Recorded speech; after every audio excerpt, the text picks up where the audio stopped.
Progressive Maryland is an organization based in Maryland that advocates for social, racial, economic, and environmental justice in several counties. Our goal is that every county in Maryland will have a chapter. We're not there yet, but we're going to get there. So, for instance, PG County has a chapter of Progressive Maryland, Montgomery County has a chapter, Eastern Shore is coming up with a chapter, Frederick has a chapter, and now Anne Arundel County does. And we are calling ourselves Take Action Anne Arundel County. So I came into this work of organizing largely, I'd say, about 11 years ago, right? 11 years ago. And one of the experiences that really brought me into it was the issue of police harassment and brutality. As I grew up in Prince George's County, there were, certain officers and such that would engage in behavior that was not right, especially with young men of color. And on two occasions, one occasion I remember in particular, I was walking home after, a night just being at the mall or something with my friends, and I was waiting for a friend to get off of work outside of a store. And I remember, there was an officer who just, came up out of nowhere and saw me standing there and said that I looked suspicious. And so he said he wanted to search me. So he asked me to turn around, and I said, no, there's no reason for you to search me right now. And then he pulled his gun out.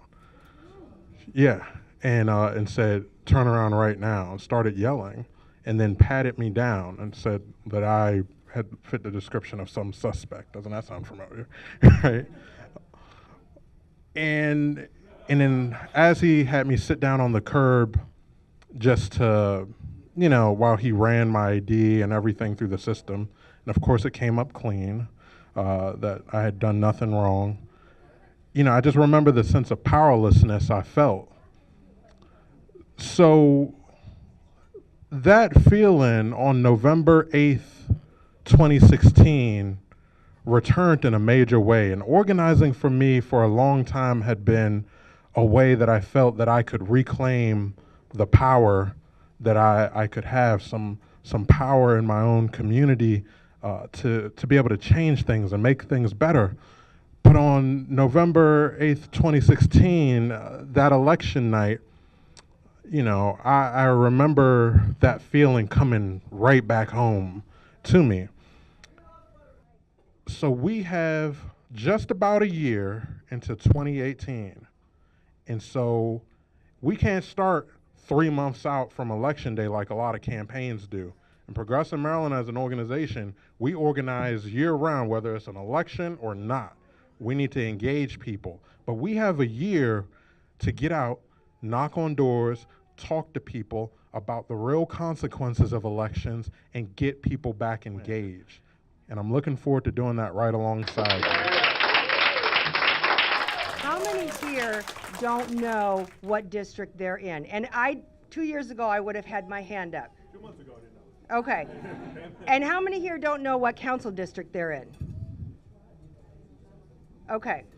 Okay, so I'm running in District 33, and I'm looking at my new magnet, and I can tell you that the people that are currently representing us, Sid Saab, Mike Malone, Tony McConkey, they're not committed to these four things. No. And I can tell you several county council members aren't either. So when you leave today, go to mdelect.com, find out what district you live in, find out what council district you live in, and find out the candidates that are running in those districts and support them, because that is really how we're going to change Anne Arundel County. And Annapolis, at the city level, we may not have a lot of power over those bigger issues, but we can make sure that housing is affordable and make sure that our communities are treated fairly, and that we bring things like community policing and community outreach to uplift our communities and take care of all Annapolitans. So for me, it's also important all the way up the line. I don't have a single woman that represents me.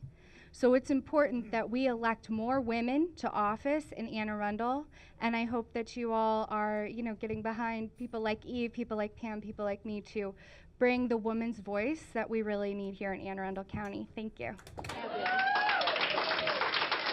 what happened is the huddles were formed right after the Women's March, and I hosted a huddle. Never done it before. Kind of freaked me out because like all of a sudden all these people were in a room and they were looking at me, and I was like, wow, guys, we're here. We're going to do something. I don't know what, but we're going to do something. So we started planning and organizing, and, you know, from there, all kinds of things spiraled off, and now we have what's called the Anne Arundel Huddle Network. We are working on a website. Hopefully next week it will be live too.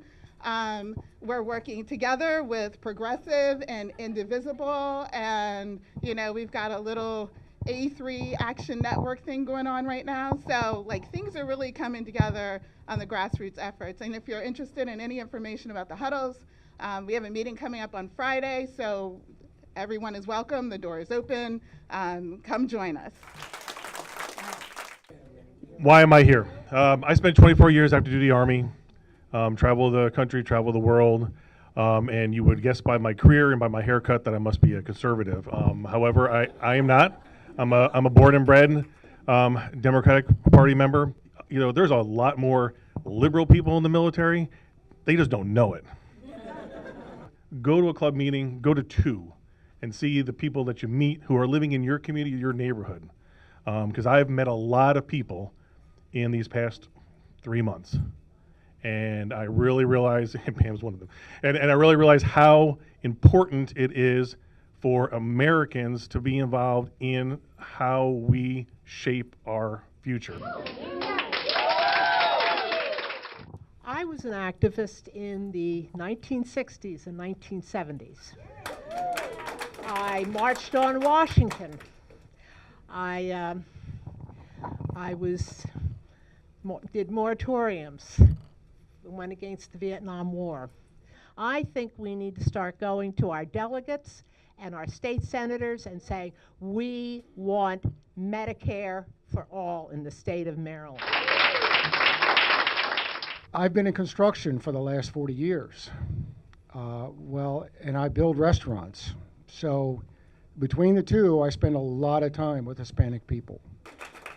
The idea that they are here illegally and that they have to be ripped apart from their families and sent back to a place they have never known is for offenses which are completely immaterial or for no offense. I mean, this is absurd.